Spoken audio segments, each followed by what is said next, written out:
Oke, jadi hari ini kita akan bahas satu artikel yang menceritakan atau mungkin yang menganalisa terkait fakta dan mitos obesitas, teman-teman. Ya, seperti yang teman-teman ketahui bahwa yang namanya obesitas dengan kelebihan berat badan di Indonesia itu eh, agak sedikit berbeda definisinya.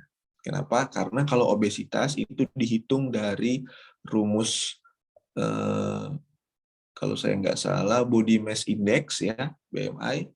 Kemudian kalau yang kelebihan berat badan itu dibahas dari yang namanya tabel berat badan ideal. Nah, jadi ada ada satu momen atau ada satu fase tertentu ketika kita gunakan perhitungan rumus body mass index ke teman-teman binaragawan atau teman-teman yang massa ototnya lebih tinggi, itu biasanya mereka akan masuk dalam kategori obesitas, teman-teman. Ya, kalau nggak percaya, coba cek aja berat badan Ade Rai, kemudian berat badannya ini Kapten Amerika Chris Evans, itu kalau dihitung menggunakan rumus body mass index, mereka masuk kategori obesitas. Jadi memang masih terjadi apa ya namanya? Terjadi hal-hal yang pro kontra terkait untuk perhitungan obesitas. Oke, tapi kita nggak akan bahas itu. Kita akan bahas artikelnya. Saya buka dulu artikelnya, teman-teman. Nah, jadi artikelnya ini membahas tentang 5 mitos dan fakta terkait obesitas. Wow, ternyata obesitas saja ada ininya, ada mitosnya. Oke, so ini artikelnya teman-teman. Ya, 5 mitos dan fakta tentang obesitas terbit di tahun 2020. Ya, setahun yang lalu. Jadi teman-teman, obesitas ini sudah setiap detik kalau teman-teman cek di ada satu situs terkait update yang terjadi di dunia ini, setiap detik itu bertambah tingkat obesitasnya, ya. Dan kalau teman-teman perhatikan, Indonesia juga sudah mulai bertambah. Dulu itu kalau saya nggak salah teman-teman ya, kalau saya nggak salah itu 1 dari 5 orang obesitas. Jadi kalau teman-teman lihat ada 5 orang berkumpul atau 5 orang berjalan, teman-teman hitung 1, 2, 3, 4, 5, satunya pasti obesitas. Nah kalau sekarang itu 1 dari 3 orang obesitas teman-teman. Jadi kalau ada 3 orang, satunya pasti obesitas. Dan dengan seiringnya bertambah waktu, setiap tahun bertambah obesitas, mitos dan miskonsepsi tentang penyakit ini itu juga sering muncul. Kalau teman-teman cek, sekarang obesitas sudah masuk dalam kategori penyakit, teman-teman. Ya, saya nggak tahu apakah ada kodenya atau enggak, tapi nanti saya akan coba cari. Karena ternyata di beberapa artikel obesitas sudah disebut dengan kata penyakit, ya. Dan there is still a lot when we don't know about the cause or the best way of managing obesity. Yes, karena masih banyak nih teman-teman semua di luaran sana orang-orang yang masih um, belum ketemu alasan kenapa sih ada obesitas nih sulit banget buat diatasi, dan cara apa yang paling baik supaya bisa minimal nggak bertambah orang yang obesitas. Nah, nggak itu baru aja mulai nih. Ya, despite the lack of supporting data, members of the public, mass media, and the government often advocate unsupported belief. This only makes the problem worse. Ya betul. Jadi udahlah kurang data, kemudian banyak masyarakat yang merasa bahwa enggak kok, saya obesitas sehat, nggak sakit. Nah ya, terus media massa dan pemerintah yang seringkali nggak terlalu fokus dan concern dengan bahas obesitas, teman-teman. Sehingga problem obesitas ini semakin lama semakin memburuk, ya. Nah, ini adalah 5 mitos obesitas yang seringkali dibahas atau yang seringkali dipercaya, teman-teman. Nomor 1 adalah obesitas itu disebabkan karena gaya hidup yang tidak baik. Nah, most obesity program blame obesity on poor diet choices and lack of physical activity. It's common to hear that people with obesity are lazy or lack motivation. Nah, ini ya. Wajar aja lah kamu obesitas, kamu tuh udah males, gak pernah olahraga, terus makannya juga nggak diatur dan segala macamnya. Ternyata itu mitos, teman-teman. Itu mitos. Kenapa? Karena obesitas itu disebabkan oleh banyak faktor. Nggak harus orang yang mager, nggak harus orang yang atur pola makan, nggak harus orang yang banyak makan bisa jadi obesitas. Belum tentu. Belum tentu, guys.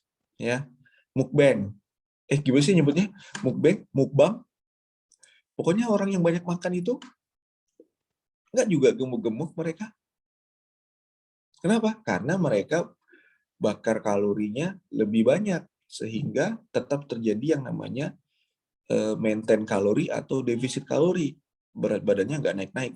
Ini bukan hanya karena kurangnya atur pola makan sama malas gerak, teman-teman, menjadi penyebab obesitas. Obesitas biasanya sering kali terjadi karena banyak faktor.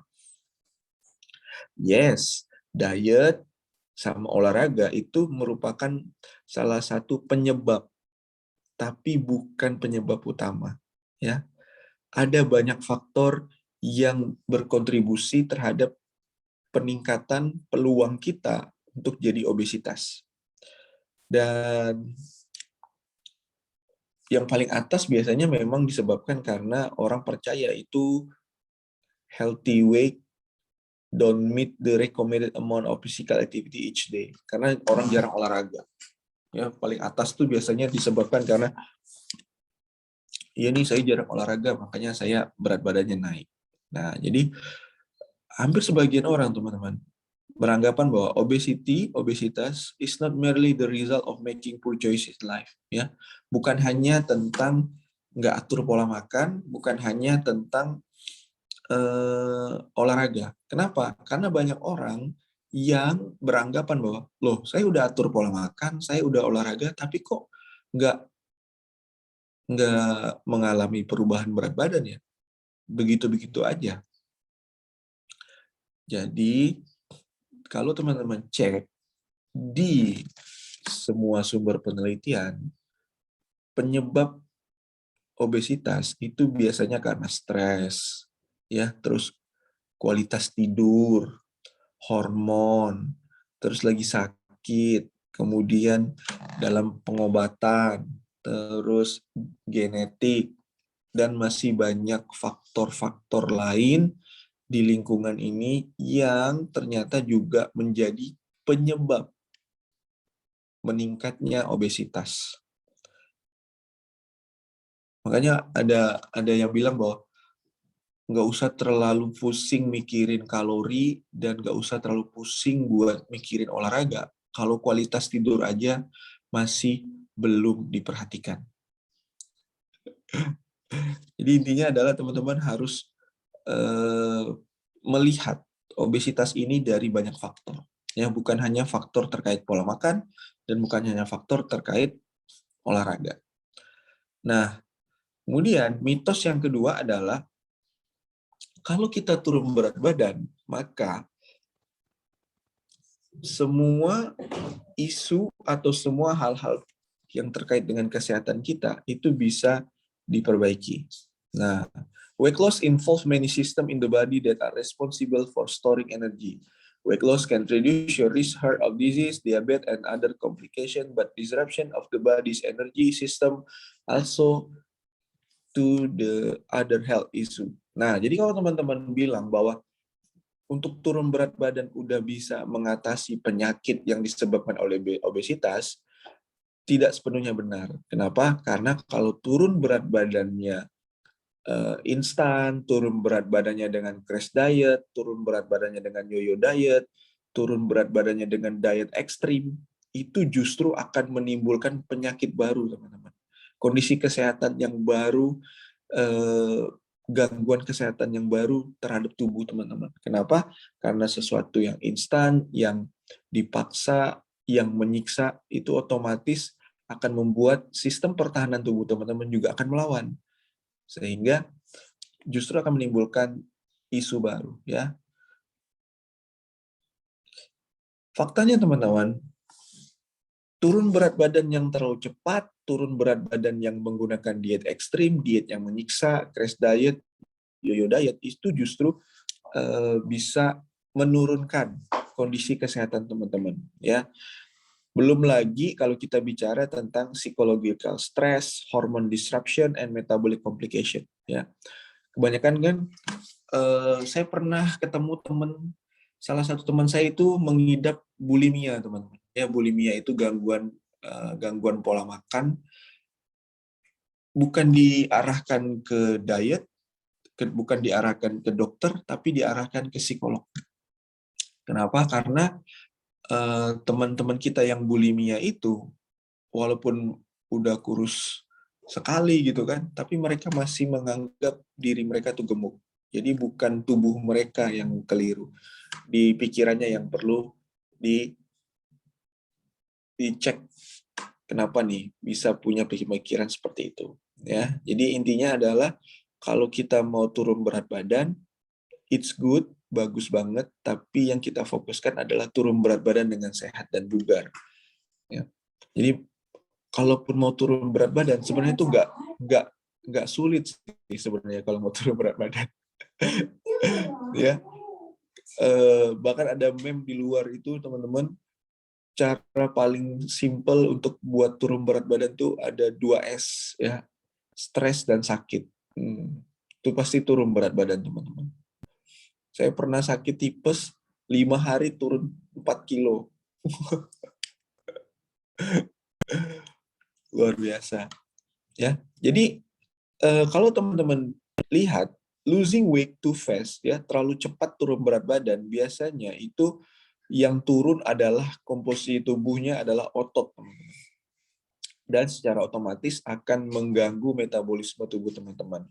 Belum lagi kita bahas tentang nutrien defisiensi, ya, karena banyak orang yang nggak mau makan karbo lah, nggak mau makan protein lah, pokoknya makannya sedikit terus menyiksa banget, ya. Belum lagi timbul sleep issue, ya, gangguan penyakit, terus gagal ginjal dan komplikasi-komplikasi lain yang disebabkan karena diet ekstrim yang kita lakukan.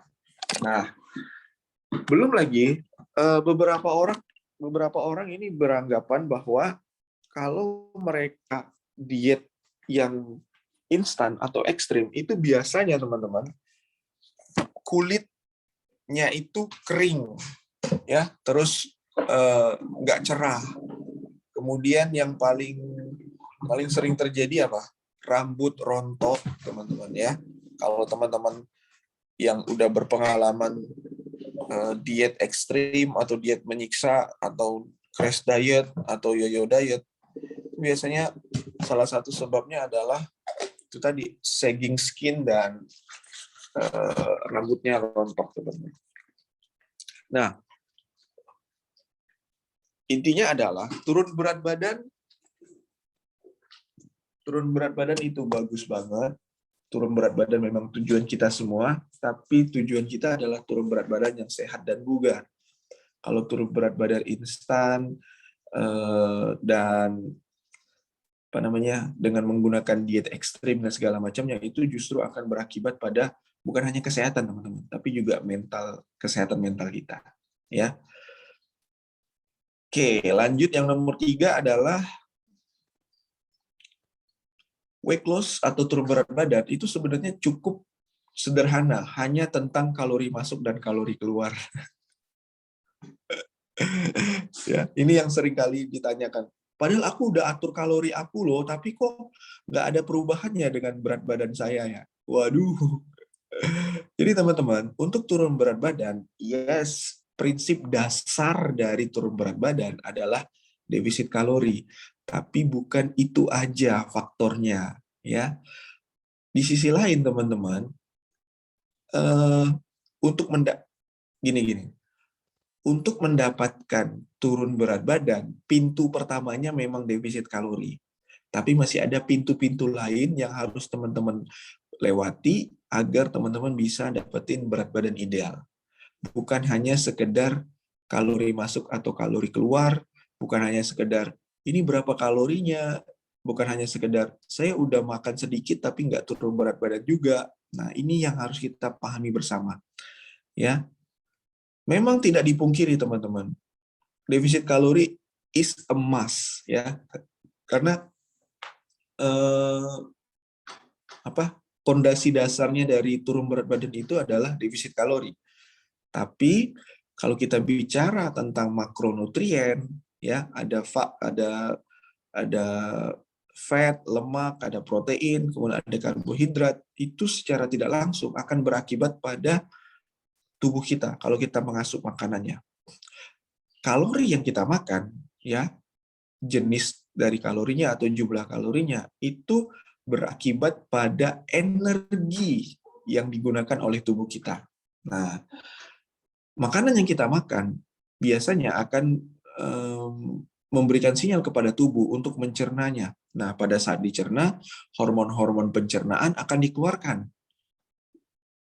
Beberapa makanan itu akan menyebabkan perubahan hormon yang justru akan membuat berat badan kita makin naik. Ya, ambil contoh misalnya hormon leptin dan grelin, teman-teman. Hormon leptin itu hormon rasa kenyang, hormon grelin itu hormon rasa lapar. Ya, jadi kalau teman-teman merasa lapar, yang dimunculkan adalah hormon grelin. Kalau teman-teman ngerasa udah kenyang, hormon leptin akan diproduksi. Nah, hormon leptin itu diproduksi di jaringan lemak, teman-teman, jaringan adiposa. Jadi kalau teman-teman bayangin, orang-orang yang lemak badannya berlebih atau body fat-nya berlebih, otomatis tubuhnya akan dibanjiri hormon leptin. Ingat sekali lagi, hormon leptin itu adalah hormon yang memberikan sinyal kenyang. Jadi kalau tubuh kita dibanjiri oleh hormon leptin, secara tidak langsung otak akan kebingungan karena terlalu banyak hormon leptin. Ya. Nah, karena terlalu banyak hormon leptin, akibatnya apa? Justru terjadi kontradiksi. Apa itu? Jadinya kita nggak kenyang-kenyang, teman-teman. Itulah sebabnya teman-teman kita yang berat badannya berlebih, yang obesitas, yang jaringan lemak tubuhnya, body fat-nya tinggi, itu bukan nggak mau atur pola makan dan nggak mau berhenti makan, karena memang nggak, dalam tubuhnya sendiri nggak ada sinyal kenyang, teman-teman. Makanya mereka makan terus. Jadi intinya adalah bagaimana teman-teman bukan hanya fokus pada kalori masuk dan kalori keluar, tapi juga teman-teman fokus pada kepadatan kalori, teman-teman fokus pada asupan serat, teman-teman fokus pada makronutrisi, teman-teman fokus pada mikronutrisi, dan masih banyak hal lain yang harus teman-teman fokuskan sehingga teman-teman bisa dapat berat badan ideal seperti yang teman-teman mau. Ya, intinya adalah kalau teman-teman hanya fokus pada defisit kalori, maka teman-teman bisa jadi teman-teman hanya memfokuskan pada satu faktor saja untuk teman-teman bisa dapetin berat badan ideal. Karena nanti kita akan bahas sebenarnya ada banyak ada banyak faktor yang bisa membantu teman-teman dapetin turun berat badan, ya. Dan mitos yang keempat, untuk mengukur kesuksesan program diet adalah lewat angka penurunan berat badan. Yes, benar, tapi yes juga tidak benar. Kebanyakan orang itu biasanya fokusnya itu adalah pada angka di timbangan, teman-teman. Ya, ketika mereka nimbang mereka turun 2 kilo, turun 3 kilo, mereka merasa mereka sudah berhasil. Terus besoknya mereka timbang lagi kok naik berat badan. Mereka ngerasa bahwa, loh, apakah diet saya ini nggak berhasil? Nah, jadi sebenarnya teman-teman, banyak penelitian yang menyarankan kepada kita itu bukan hanya fokus pada angka di timbangan, tapi juga fokus pada keseluruhan, ya, baik itu dari mental kita, baik itu dari pikiran kita, baik itu dari kondisi kesehatan kita, kondisi kebugaran kita, lingkar tubuh kita, mood kita. Jadi banyak faktor yang bisa teman-teman jadikan tolak ukur keberhasilan dari program diet teman-teman. Nah, jadi angka di timbangan adalah salah satu dari banyak faktor, bukan faktor utama yang menentukan keberhasilan diet teman-teman. Karena saya lihat ada teman saya turun berat badan teman-teman, tapi dia nggak happy. Terus sering ngomel-ngomel nggak jelas, ya kayaknya tersiksa banget gitu. Jadi bukan hanya sekedar buat turun berat badan teman-teman, ya. Yes, memang agak klise omongan saya, karena intinya kan teman-teman pengen terjadi perubahan berat badan angka di timbangan itu ya. Tapi saya mau ngasih perspektif baru buat teman-teman semua bahwa focusing only on the scale can lead to cycles of weight loss and gain. It can also lead to heightened stress, disorder eating, self-esteem issue, and unhealthy obsession with body image. Yes, ya. Jadi kalau teman-teman hanya terlalu fokus pada timbangan, itu teman-teman biasanya akan terjebak dengan yang namanya yo-yo diet, ya. Hari ini nimbang, turun berat badan, terus happy, stop diet, stop atur pola makan, stop olahraga dan segala macamnya, naik berat badan lagi, terus diet lagi, begitu aja terus. Belum lagi fokus stres, belum lagi karena gangguan pola makan, ya, karena biar segera dapat turun berat badan, jadinya nggak makan lah segala macam. Belum lagi obsesi yang terlalu berlebihan yang nggak sehat terhadap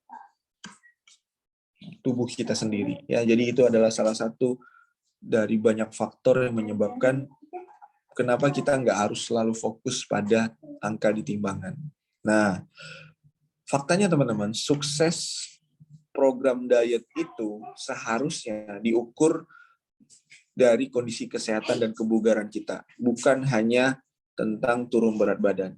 The key, kunci utama dari sukses yang berkepanjangan adalah fokus bagaimana bisa membuat pilihan yang sehat tentang diet dan olahraga teman-teman, ya.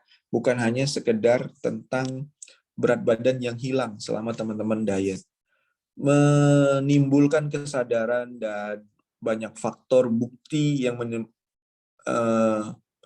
menunjukkan kepada kita semua bahwa merubah fokus kesuksesan dari angka di timbangan kepada kesehatan itu justru bisa meningkatkan kualitas diet kita, meningkatkan semangat kita untuk tetap berolahraga, kemudian meningkatkan kepercayaan diri kita, dan meningkatkan kesuksesan kita dalam program diet itu sendiri, teman-teman, ya.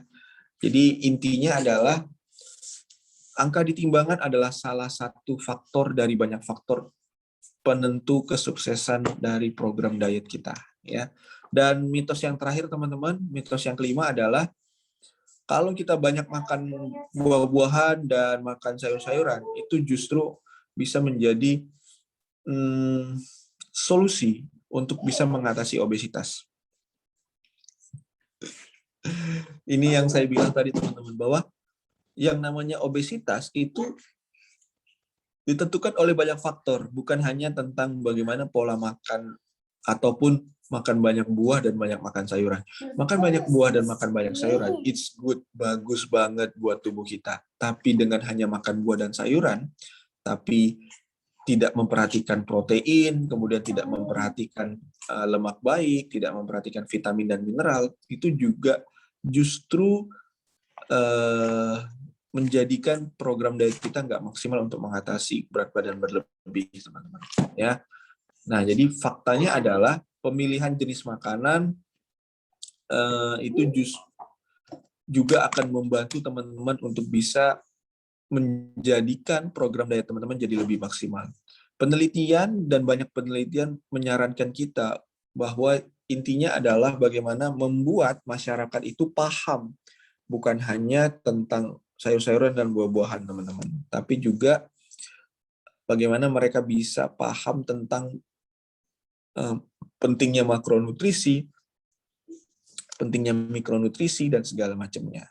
Nah, jadi kalaupun teman-teman beranggapan bahwa saya nggak suka makan sayur-sayuran dan buah-buahan, itu adalah salah satu kerugian buat teman-teman sendiri. Kenapa? Karena banyak sekali vitamin dan mineral, kemudian ada serat yang bisa tubuh teman-teman dapatkan dari makan buah-buahan dan sayur-sayuran. Tapi hanya mengandalkan buah-buahan dan sayur-sayuran untuk turun berat badan, itu tidak akan maksimal, teman-teman. Nah, jadi intinya adalah obesitas is a complex disease, ya, penyakit yang kompleks, dan masih banyak hal yang bisa kita lakukan untuk kita bisa mengatasi berat badan berlebih ini. Ya, jadi intinya adalah kalaupun teman-teman beranggapan bahwa untuk bisa turun berat badan, untuk bisa mengatasi obesitas hanya dengan olahraga dan atur pola makan, tidak sepenuhnya benar karena ada banyak faktor penyebab terjadinya obesitas, ya.